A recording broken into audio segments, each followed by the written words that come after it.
Selamat pagi Bapak Ibu, selamat hari Minggu, selamat kita ketemu lagi dalam ibadah online dari NLCC Indonesia hari ini tanggal 10 Oktober 2021.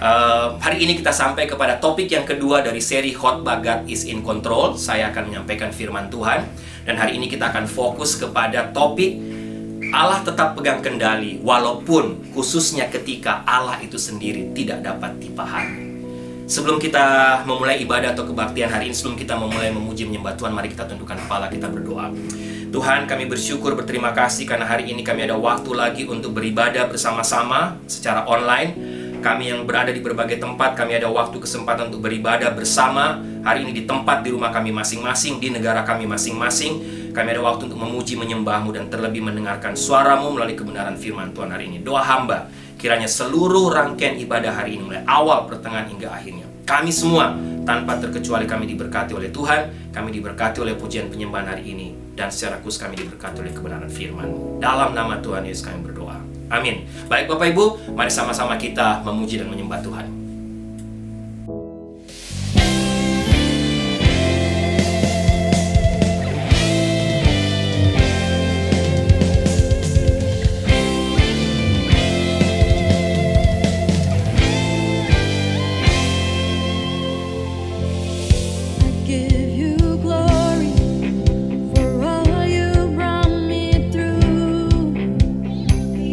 And now I'm ready for whatever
Baik Bapak Ibu, selamat pagi. Sekali lagi selamat hari Minggu. Hari ini kita sampai kepada topik yang kedua dari seri khotbah God is in Control. Minggu lalu Ibu Sarah sudah menyampaikan topik yang pertama, yaitu Allah mengendalikan sejarah. Dan hari ini saya akan menyampaikan firman Tuhan, topik yang kedua, sehubungan dengan seri khotbah God is in Control. Hari ini saya lebih akan fokus kepada Allah tetap pegang kendali, khususnya atau walaupun ketika Allah itu sendiri tidak dapat dimengerti, atau ketika Allah itu sendiri tidak dapat dijelaskan. Dua bagian firman Tuhan akan menjadi landasan firman Tuhan hari ini, yaitu Habakuk pasal 3 ayat 17-19 dan Roma pasal 8 ayat 28-29. Sebelum kita lebih jauh melihat bagian firman Tuhan ini, sebelum saya sharing kepada Bapak Ibu, mari kita tundukkan kepala, kita berdoa sekali lagi. Tuhan, kami bersyukur, berterima kasih karena hari ini, pagi ini kami atau waktu hari ini lagi kami ada waktu, kesempatan untuk duduk diam, beribadah, menyembah-Mu dan juga mendengarkan suara-Mu melalui kebenaran firman-Mu. Hamba percaya Engkau ada di sini, di ruangan di mana hamba menyampaikan firman Tuhan, tapi Engkau juga hadir, Engkau ada di ruangan, di rumah Bapak Ibu yang sedang mengikuti ibadah dan sedang mendengarkan firman Tuhan hari ini. Terima kasih Tuhan. Kami percaya Engkau tidak dibatasi oleh waktu dan tempat. Oleh karena itu hamba berdoa, Tuhan berkati hamba. Pagi ini hamba menyampaikan firman Tuhan dengan kekuatan, kesehatan, urapan Tuhan. Tuhan siapkan hati semua Bapak Ibu supaya kami semua tanpa terkecuali kami diberkati lagi oleh kebenaran firman-Mu. Dalam nama Tuhan Yesus kami berdoa. Amin. Baik Bapak Ibu, pada tanggal 9 Maret 2002 di Chicago, ada satu tragedi atau satu peristiwa terjadi di bawah John Hancock Center di Chicago. Ada 3 orang wanita sedang parkir mobilnya di bawah John Hancock Center. Mereka sedang duduk menunggu di mobil mereka. Tiba-tiba Bapak Ibu, scaffolding atau alat tumpuan aluminium dari lantai 43 dari gedung John Hancock Center di Chicago tadi, scaffolding atau tumpuan aluminium setinggi 25 kaki itu jatuh ke bawah dan jatuh persis tepat di atas mobil dari 3 wanita tadi, 3 perempuan tadi. Bapak Ibu, 3 wanita tadi tidak curiga apa-apa, tidak ada feeling atau tidak ada firasat apa-apa. Tiba-tiba saja terjadi, dan tentu saja kita tahu apa yang terjadi. Bayangkan scaffolding dari lantai 43 jatuh tepat di atas mereka, dan mereka 3 wanita tadi mati seketika Bapak Ibu. Dan peristiwa itu di news di Chicago dikenal sebagai tragedi Hancock atau tragedi di Hancock. Dan yang menarik adalah tragedi ini terjadi hampir 6 bulan sejak teroris menerbangkan pesawat penumpang dan menabrakkannya ke menara WTC di New York, dan juga menabrakkannya ke Pentagon di Washington DC. Dan Bapak Ibu tahu, kita tahu bahwa peristiwa 11 September 2001 itu menewaskan sekitar 3.000 orang yang tidak bersalah, dan serangan atau tragedi 11 September 2001 ini dikenal dengan The Day That Changed America, atau hari yang mengubah Amerika. Bapak Ibu, saya tidak tahu bagaimana pengalaman Bapak Ibu, tapi saya secara pribadi sudah beberapa kali menceritakan tentang apa yang pernah saya dan keluarga saya alami, khususnya ketika papa saya tiba-tiba saja terkena stroke di saat kami sekeluarga sedang berlibur dan sedang mengikuti satu kebaktian tahunan di Batu Malang. Waktu itu papa saya tiba-tiba saja terserang stroke. Waktu itu papa saya usia 49 tahun. Dan Bapak Ibu, saya pernah cerita waktu saat peristiwa atau tragedi, boleh saya katakan tragedi itu terjadi, kami sekeluarga, khususnya papa, mama, dan saya dan adik saya baru saja mengambil keputusan untuk menerima Tuhan Yesus sebagai Tuhan dan Juru Selamat. Kami baru saja mengambil keputusan untuk menjadi orang Kristen yang menjadi Kristen sungguh-sungguh, menjadi Kristen yang benar. Baru saja kami sekeluarga mengambil keputusan untuk melayani Tuhan, menyerahkan hidup kami untuk melayani Tuhan. Pada waktu itu kami juga sedang aktif-aktifnya, atau boleh dikatakan baru mengambil keputusan untuk memulai satu ibadah keluarga tiap pagi jam 5 pagi. Semua keluarga bangun dan kami mulai mengambil keputusan komitmen untuk mengadakan saat teduh keluarga.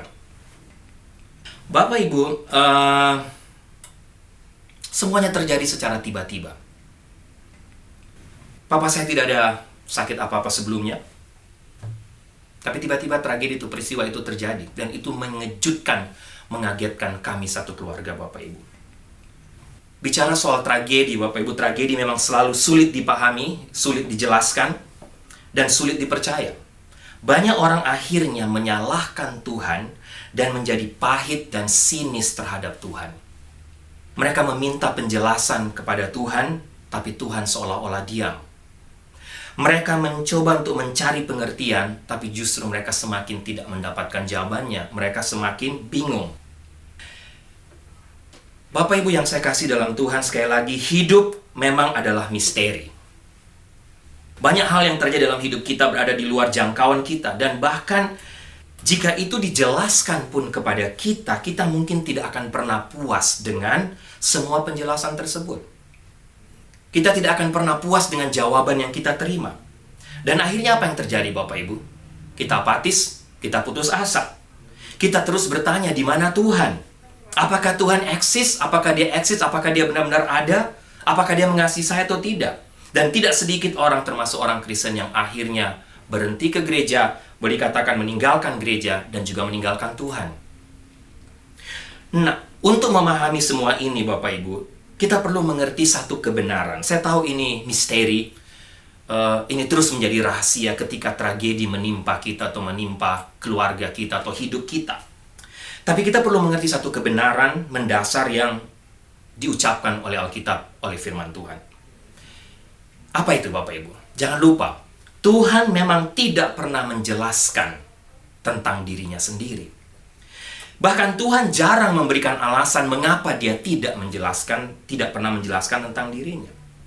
Dan bicara soal hidup, soal tragedi, soal hidup yang adalah misteri, Bapak Ibu, jangan lupa, peristiwa yang terungkap, yang terlihat di dunia kita memang banyak kali tidak masuk akal. Dan dalam hal inilah kita diperhadapkan dengan sebuah prinsip yang paling mendasar dalam kekristenan, yaitu orang benar hidup oleh iman. Atau dalam bahasa Habakuk, dalam Habakuk pasal 2 ayat 14. Orang benar hidup karena percayanya.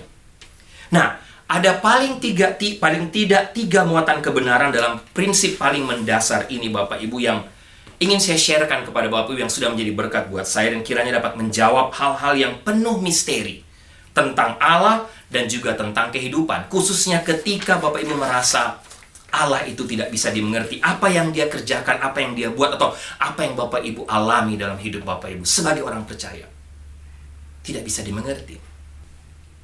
Muatan kebenaran yang pertama, Bapak Ibu, dari orang benar hidup karena percaya, atau orang benar hidup karena iman, menurut saya ini merupakan ekspresi iman. Sebuah ekspresi iman. Dan menurut saya mungkin ekspresi terbesar dari iman yang pernah ditulis, Bapak Ibu, dalam Alkitab datang dari seorang nabi di Perjanjian Lama, yaitulah Habakuk. Kebanyakan nabi, kalau Bapak Ibu lihat dalam Alkitab, dalam Perjanjian Lama khususnya, kebanyakan nabi berbicara kepada umat, menyampaikan suara Tuhan. Mereka wakil Tuhan, wakil Allah untuk menyampaikan suara Tuhan kepada umatnya, kepada umat Tuhan. Tapi kalau Bapak Ibu lihat pelayanan Habakuk atau kitab Habakuk, Habakuk sebaliknya, ia berbicara kepada Tuhan untuk menyampaikan suara umat. Habakuk hidup, Bapak Ibu, di masa-masa yang, kalau Bapak Ibu baca sekali lagi seluruh kitab Habakuk, Habakuk hidup di masa yang benar-benar sulit. Masa di mana memang situasinya sulit untuk kita itu bisa mengekspresikan iman, atau untuk Habakuk itu mengekspresikan imannya. Kenapa? Habakuk melihat orang benar menderita. Orang jahat justru hidupnya makmur. Oleh karena itu Habakuk bertanya kepada Tuhan dua pertanyaan yang kita juga pada masa sekarang sering kali tanyakan kepada Tuhan, khususnya ketika kita melihat hal-hal yang tidak sesuai dengan logika kita. Ketika kita sulit untuk mengekspresikan iman kita. Apa itu? Habakuk bertanya, mengapa Tuhan? Mengapa semua ini terjadi? Mengapa orang benar justru menderita? Dan mengapa orang jahat justru hidupnya makmur? Dan pertanyaan kedua yang Habakuk sering tanyakan, Tuhan, berapa lama lagi? Atau dengan kata lain, kapan Tuhan semua ini akan berakhir? Bapak Ibu, Tuhan mengungkapkan kepada Habakuk bahwa orang Babelonia, lambang dari segala sesuatu yang dibenci Habakuk pada waktu itu, bahkan juga dibenci oleh Tuhan, lambang dari segala sesuatu yang dibenci Tuhan inilah yang nantinya akan menjadi alat penghakiman Tuhan atas bangsa Yehuda. waktu mendengar penjelasan atau apa yang Tuhan ungkapkan, Bapak Ibu, Habakuk semakin tidak mengerti. Habakuk tidak bisa menjelaskannya. Mengapa untuk sementara waktu kejahatan akan menang atas kebenaran dan hal-hal buruk akan terjadi kepada orang-orang yang baik, kepada orang-orang benar? Tangan Tuhan seolah-olah tidak bergerak sama sekali. Bahkan wajah Tuhan seolah-olah tidak terlihat, sepertinya tidak terlihat. Tapi Bapak Ibu, selama masa hukuman ini, Bapak Ibu, Tuhan mengingatkan Nabi Habakuk tentang prinsip tadi. Tentang satu prinsip hidup orang benar. Yaitu yang saya sampaikan tadi, Habakuk pasal 24. Orang benar akan hidup oleh imannya. Orang benar akan hidup oleh percayanya. Habakuk menyadari, Bapak Ibu, bahwa meskipun dia tidak memahami cara atau waktu Tuhan, dia tidak dapat meragukan hikmat, kasih, dan juga keandalan Tuhan. Itulah sebabnya Habakuk menuliskan atau menulis satu penegasan tentang imannya yang besar kepada Tuhan. Dan sekali lagi bagi saya inilah ekspresi iman dari Habakuk di tengah masa-masa sulit, di tengah masa-masa atau situasi di mana dia sendiri tidak mengerti, tidak mampu menjelaskannya. Habakuk pasal 3, 17-19, Habakuk katakan, sekalipun pohon ara tidak berbunga, pohon anggur tidak berbuah, hasil pohon zaitun mengecewakan. Sekalipun ladang-ladang tidak menghasilkan bahan makanan, kambing domba terhalau dari kurungan, dan tidak ada lembu sapi dalam kandang. Namun aku akan bersorak-sorak dalam Tuhan, beria-ria dalam Allah yang menyelamatkan aku. Dan Habakuk tutup dalam ayat 19, Allah Tuhanku, itulah kekuatanku. Ia membuat kakiku seperti kaki rusa. Ia membiarkan aku berjejak di bukit-bukitku untuk memimpin biduan dengan permainan kecapi. Bapak Ibu, sekali lagi, dari penegasan ini Habakuk sedang menegaskan bahwa bahkan jika semua yang dia andalkan gagal, jika semua yang memberi stabilitas pada hidupnya hancur, dia tetap percaya kepada Tuhan. Dia tetap beriman kepada Tuhan. Dan kalau boleh saya katakan, jika Habakuk itu berbicara pada masa sekarang atau hari ini kepada kita semua Bapak Ibu, mungkin dia akan berkata, meskipun tangga penyangga aluminium atau scaffolding yang jatuh dari lantai 43 di John Hancock Center menewaskan 3 wanita tadi, jika pasar saham runtuh, hancur, perusahaan-perusahaan besar bangkrut, ekonomi hancur, ekonomi ambruk, resesi datang melanda dunia, jika semua yang saya andalkan, yang saya pegang menjadi kekuatan saya, itu hancur, itu jatuh, saya akan tetap percaya kepada Tuhan. Keyakinan saya pada Tuhan tidak akan goyah. Nah Bapak Ibu, ini yang saya sebut ekspresi iman. Orang benar hidup karena iman, karena percaya merupakan satu ekspresi iman yang kita perlukan, kita butuhkan ketika masa-masa sulit itu terjadi. Yang kedua Bapak Ibu, muatan kebenaran kedua dari prinsip tadi, orang benar hidup karena iman, sedang berbicara tentang betapa pentingnya iman dalam hidup kita sebagai orang percaya. Sekali lagi saya mengambil kisah dari Corrie ten Boom. Bapak Ibu, saya pernah menceritakan cerita lain dari Corrie ten Boom bersama dengan saudaranya Betsy. Tapi Corrie ten Boom tahu persis apa itu tragedi dan penderitaan. Tapi dia hidup dengan iman yang luar biasa, iman yang sangat berani kalau boleh saya katakan. Ketika dia berada di tengah kamp konsentrasi Nazi, dia berkata apa Bapak Ibu? Dia katakan, Corrie ten Boom katakan satu kalimat yang luar biasa. Tidak ada lubang yang begitu dalam sehingga Tuhan tidak dapat masuk lebih dalam lagi. Corrie ten Boom memilih analogi yang menurut saya tepat, karena Bapak Ibu, bukankah rasa sakit dan tragedi ketika itu terjadi dalam hidup kita sama seperti sebuah lubang? Bagi sebagian kita, bagi bagian orang, tampaknya lubang itu tidak berdasar, tidak ada dasarnya, tidak berhenti Bapak Ibu. Banyak juga yang mengalami jatuh ke dalam lubang itu dan akhirnya mereka mengalami disorientasi. Saat mereka berusaha meraih tembok, mereka tidak bisa meraihnya. Tembok yang berusaha mereka raih untuk naik kembali ke atas itu seolah-olah tidak ada dan tidak terjangkau. Yang mereka bisa lihat hanyalah kegelapan di sekitar mereka. Dan hanya mendengar semacam, boleh saya katakan, gema kehidupan yang ada di sekitar mereka. Dan akhirnya apa Bapak Ibu? Banyak orang akhirnya mengklaim bahwa Tuhan itu tidak ada, bahwa Tuhan itu tidak eksis. Tapi Corrie ten Boom seperti Habakuk mengingatkan kita bahwa bahkan di dalam lubang tragedi yang dalam pun, sedalam apapun lubang tragedi itu, Corrie ten Boom katakan Tuhan ada di situ. Dia hadir di situ. Ya, Bapak Ibu, saya tahu, saya mengerti. Rasa sakit itu benar nyata. Penderitaan dan tragedi dalam hidup itu nyata. Banyak di antara kita mungkin yang benar-benar mengalaminya. Tapi jangan pernah lupa satu kebenaran ini juga Bapak Ibu, bahwa Tuhan itu juga ada di tengah masalah hidup kita, di tengah tragedi kehidupan kita. Dan disinilah pentingnya aspek iman untuk masuk lebih dalam lagi dalam lubang-lubang masalah, lubang-lubang tragedi hidup kita. Iman mengingatkan kita bahwa kita mungkin tidak sepenuhnya bisa memahami Tuhan.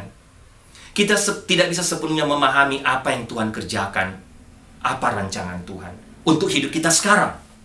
Tapi pada saatnya Bapak Ibu, kita akan percaya bahwa Tuhan mengasihi kita. Tuhan punya rencana ke depan yang jauh-jauh lebih besar dari apa yang kita pikirkan.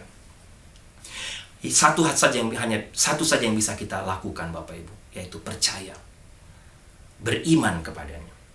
Yang ketiga, yang terakhir Bapak Ibu, yang pertama, orang benar hidup karena percaya merupakan ekspresi iman.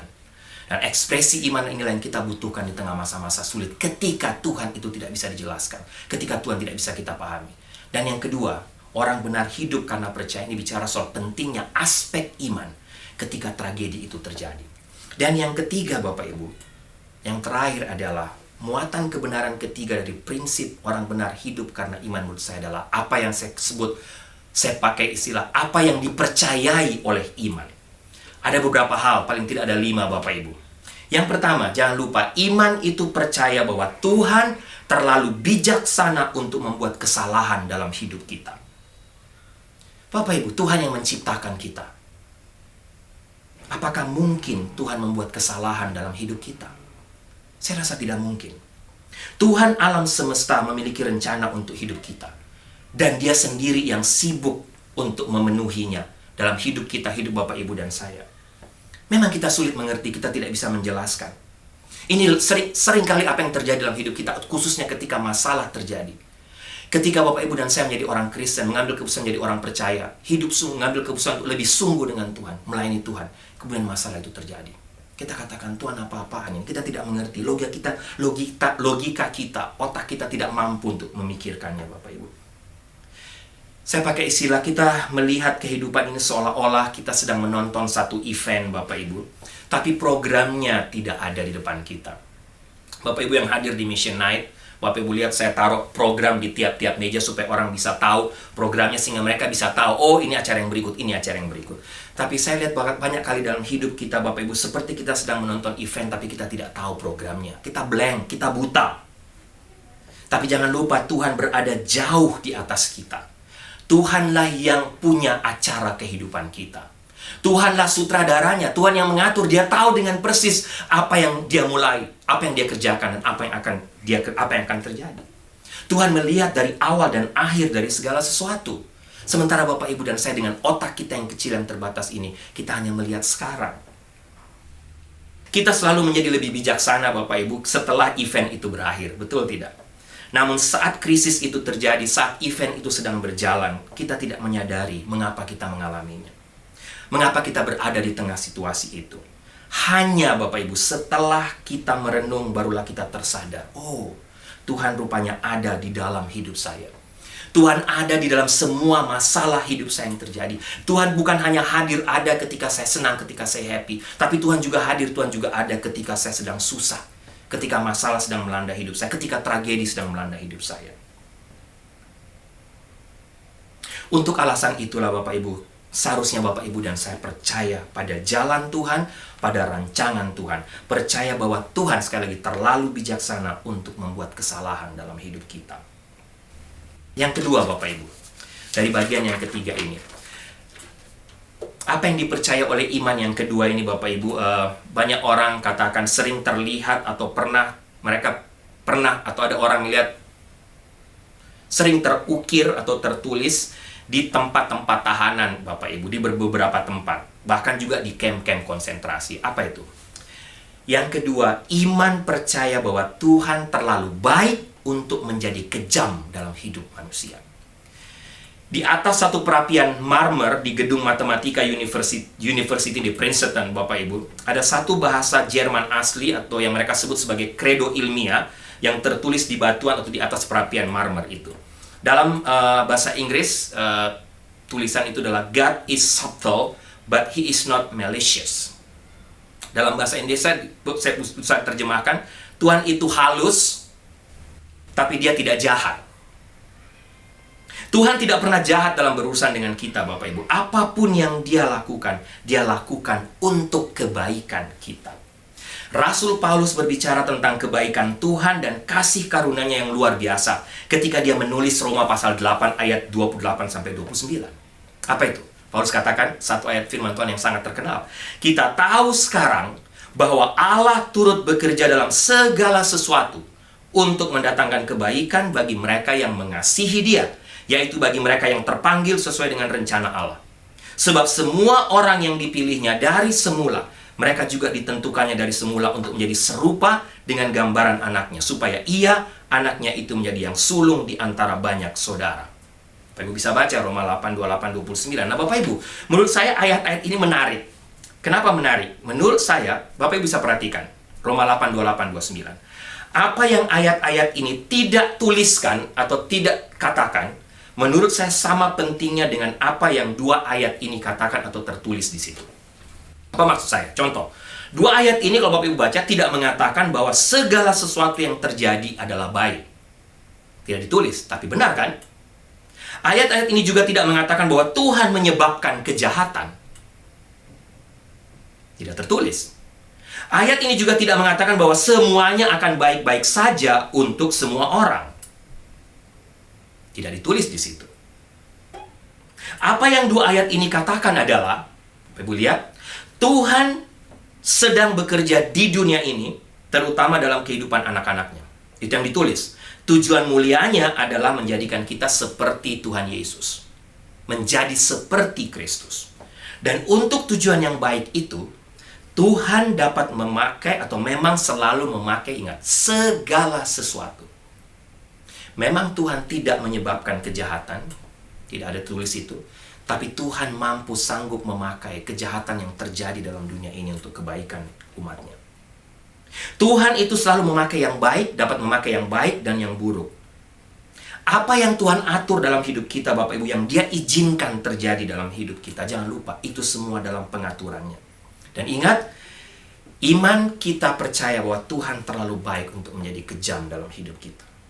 Bapak Ibu, saya pernah cerita kalau saya nggak tahu, saya lupa saya pernah cerita ini kepada Bapak Ibu atau tidak. Tapi saya ingat, saya lupa tahun berapa kami sekeluarga sedang berlibur ke Mataram di Lombok, Bapak Ibu. Tiba-tiba saja Dara teriak karena rupanya dia jatuh, dia kepleset, dia tertabrak pojok atau ujung dari meja kayu di rumah tantenya di Mataram. Dan dia lari kepada kami, Bapak Ibu. Itu Dara mengalami darahnya itu bleedingnya non-stop Bapak Ibu. Saya berusaha untuk hentikan tapi nggak bisa. Akhirnya pendek cerita kami bawa lari dia ke klinik, cari klinik terdekat.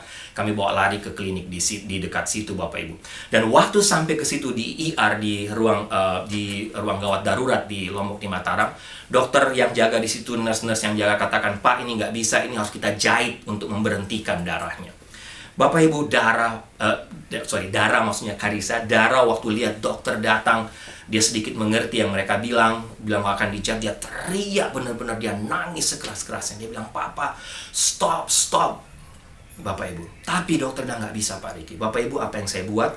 Saya tahan tangannya, saya tahan kakinya. Dia lihat saya, dia teriak-teriak. Dia bilang, "Papa, stop." Sakit, apalagi waktu dokter itu datang dan mulai memasukkan jarum, Bapak Ibu, untuk menjahit supaya darah itu bisa berhenti. Dia histeris, dia teriak, "Papa, sakit." Tapi Bapak Ibu, saya kejam ketika saya menahan dia supaya dokter bisa menjahit? Tentunya tidak. Saya buat itu karena saya sayang, saya mengasihi Dara, supaya dia bisa sembuh, darahnya bisa stop. Bapak Ibu, seringkali kita juga seperti Dara, seperti anak yang mengatakan, "Tuhan, stop, ini terlalu kejam." Tapi sebenarnya Tuhan justru apa yang dia kerjakan lahir dari kebaikannya karena dia mengasihi kita. Yang ketiga Bapak Ibu, pertama iman percaya bahwa Allah terlalu bijak untuk membuat kesalahan. Yang kedua, iman percaya bahwa Tuhan itu terlalu baik untuk menjadi kejam. Dan yang ketiga, iman percaya bahwa Tuhan selalu tahu yang terbaik dan melakukan yang terbaik pada waktunya. Jangan lupa Bapak Ibu, ketika kita mencoba memaksakan jadwal kita kepada Tuhan, kita akan mendapatkan masalah. Ya. Yang keempat Bapak Ibu, iman percaya bahwa Tuhan memegang kendali. Karena itu kita dapat tenang dan berserah kepadanya. Sekali lagi, yang keempat, iman percaya bahwa Tuhan memegang kendali. Dan karena itu kita dapat tenang saja. Sama ketika Bapak Ibu, saya sering pakai analogi ini, naik pesawat, mempercayai pesawat itu kepada pilot. Bapak Ibu tidak kenal pilot itu, tidak tahu siapa dia, tapi kenapa Bapak Ibu tenang, hanya duduk? Ya kalau Bapak Ibu mungkin tenang, kalau saya kan sudah cerita, takut naik pesawat. Jadi doa tidak putus-putus. Tapi kenapa Bapak Ibu? Karena Bapak Ibu tahu bahwa pilot itu megang kendali, sehingga Bapak Ibu hanya duduk saja, dan Bapak Ibu sampai kepada tempat tujuan. Apalagi ketika kalau pilotnya sudah bilang, oke, memang ada turbulence sedikit, ada goncangan, tapi enjoy the flight, Bapak Ibu tenang. Kita semuanya tenang. Apalagi Tuhan Bapak Ibu yang kita kenal dan kita tahu. Tuhan memegang kendali, karena itu Bapak Ibu dan saya hanya bisa berserah kepadanya. Dan yang terakhir Bapak Ibu, iman percaya bahwa ketika kita tidak dapat menelusuri, menarik kalimat ini Bapak Ibu. Iman percaya bahwa ketika Bapak Ibu dan saya, kita tidak dapat menggapai tangan Tuhan, tapi kita harus mempercayai hati Tuhan. Sekali lagi, iman percaya bahwa ketika kita tidak dapat menggapai tangan Tuhan atau mencapai tangan Tuhan, jangan lupa, yang harus kita ingat adalah tetap mempercayai hati Tuhan. Dan Habakuk memberikan penegasan iman yang besar ini dengan ayat penutup dalam ayat 19 yang saya sudah bacakan tadi. Allah Tuhanku itu kekuatanku. Ia membuat kakiku seperti kaki rusa. Ia membiarkan aku berjejak di bukit-bukitku. Bapak Ibu, menarik, rusa yang dimaksud Habakuk juga adalah di sini adalah rusa pemanjat gunung yang dikenal dengan kakinya yang kuat dan kokoh. Di medan yang paling berbahaya, rusa pemanjat gunung ini tidak pernah jatuh. Dan ini juga janji Tuhan. Kenapa Habakuk memakai rusa pemanjat gunung? Ini juga janji Tuhan kepada kita, kepada Bapak Ibu dan saya. Tuhan akan membuat kita tetap berdiri saat kita menempuh jalan kehidupan yang berbahaya. Dia mungkin tidak mengeluarkan kita dari masalah Bapak Ibu, tapi dia berjanji untuk kita bisa melewatinya. Dan kita melewati bersama dengan dia. Jadi Bapak Ibu, sekali lagi Bapak Ibu ingat bagian yang ketiga ini. Iman percaya bahwa Tuhan terlalu bijak untuk membuat kesalahan. Kedua, iman percaya bahwa Tuhan terlalu baik untuk menjadi kejam. Ketiga, iman percaya bahwa Tuhan selalu tahu yang terbaik dan melakukan yang terbaik pada waktunya. Walaupun ada kalanya kita ketika pencobaan atau penderitaan itu datang, kita ingin menciptakan semacam shortcut atau drive-thru Bapak Ibu. Kita mau semuanya cepat. Dan yang keempat, iman percaya bahwa Tuhan memegang kendali, dan karena itu kita dapat berserah, kita dapat tenang saja berserah kepadanya. Dan yang terakhir, kelima, iman percaya bahwa ketika kita tidak dapat menggapai tangan Tuhan, kita harus tetap mempercayai hati Tuhan. Bapak Ibu, saya tutup dengan kesimpulan Bapak Ibu dari bagian firman Tuhan ini. Ingat, Tuhan yang dipercayai oleh Habakuk ribuan tahun lalu juga ada untuk kita hari ini. Dia tidak akan pernah meninggalkan kita. Dia terlalu peduli dengan kita bahkan jika malam gelap dan ketika badai mengamuk. Bapak Ibu, dalam hidup kita, ketahuilah bahwa Tuhan ada di sini. Tuhan ada dalam hidup Bapak Ibu. Dia dekat dengan kita. Bahkan ketika kita tidak dapat melihat tangannya. Tapi jangan lupa, kita bisa tetap atau harusnya tetap mempercayai hatinya yang baik untuk kita. Pertanyaan untuk kita semua Bapak Ibu, apakah Bapak Ibu percaya kebenaran ini? Bahkan jika kita atau Bapak Ibu atau kita tidak dapat mengerti mengapa, apakah kita akan tetap mempercayai Tuhan? Percayalah padanya karena kita tahu bahwa Dia tahu mengapa itu terjadi. Bahkan jika kita bertanya kepada Tuhan seperti Habakuk, Tuhan berapa lama lagi? Kapan ini akan berakhir? Apakah Bapak Ibu dan saya akan tetap mempercayai Tuhan? Sekali lagi, percayalah padanya karena Dia tahu waktu dan lamanya penderitaan. Percaya padanya tanpa penjelasan dari logika kita, Bapak Ibu. Karena memang logika kita dan otak kita tidak mampu memikirkan tentang Dia, tentang Tuhan. Percayalah padanya karena Dia adalah Tuhan yang baik dan Dia selalu ada untuk kita. Bapak Ibu, saya mau tutup khotbah saya dengan saya lanjutkan cerita tadi yang saya cerita tentang pengalaman hidup saya, Bapak Ibu. Waktu saya sudah masuk ke 3, Bapak Ibu, ya saya sering setahun sekali paling tidak ke Makassar, ke Ujung Pandang untuk melihat papa mama, apalagi papa sakit dan mama yang harus kerja siang dan malam. Tapi Bapak Ibu, satu waktu saya sedang libur, saya ingat saya sedang libur di Makassar, di Ujung Pandang, tiba-tiba ada pikiran saya, ngapain saya terus melanjutkan kuliah di 3? Waktu saya ingat waktu saya tingkat 2. Terus saya semacam ada nego dengan Tuhan atau argue dengan Tuhan. Saya katakan, Tuhan, bukankah saya masuk ke E3 di sekolah hamba Tuhan ini dalam rangka mentaati panggilan-Mu? Tapi kenapa saya justru mentaati panggilan untuk menjadi seorang hamba Tuhan penuh waktu? Kenapa keluarga saya terus dalam penderitaan? Kenapa Engkau buat peristiwa beberapa tahun yang lampau ketika papa saya tiba-tiba harus sakit stroke, dan dalam masa-masa sang papa sakit itu kami sekeluarga hidup dalam pergumulan, dalam penderitaan. Secara finansial kami hancur. Saya katakan pada Tuhan, Tuhan, saya stop, saya mau berhenti dari 3, lebih mungkin saya kerja, saya bisa bantu mama saya untuk mencukupkan kebutuhan keluarga. Bapak Ibu, tiba-tiba ada suara Tuhan, saya tahu itu suara Tuhan dalam pikiran saya, Ricky, coba engkau lihat, dalam masa-masa ketika tragedi, ketika masalah itu hidup terjadi dalam keluarga kamu, apakah semua penderitaan, apakah semua memang tidak ada yang baik selama masa-masa itu? Memang saya langsung jawab pada Tuhan, tidak Tuhan. Tuhan katakan, Ricky, coba kamu lihat, bukankah dalam masa-masa sulit itu imanmu dibangun? Dalam masa-masa sulit ketika tragedi itu terjadi, bukan hanya kamu, tapi kamu sekeluarga banyak melihat mujizat Tuhan terjadi. Dan saya katakan, ya Tuhan, benar. Dan ingat Ricky, dalam masa-masa sulit itu kamu juga mentaati panggilan Tuhan.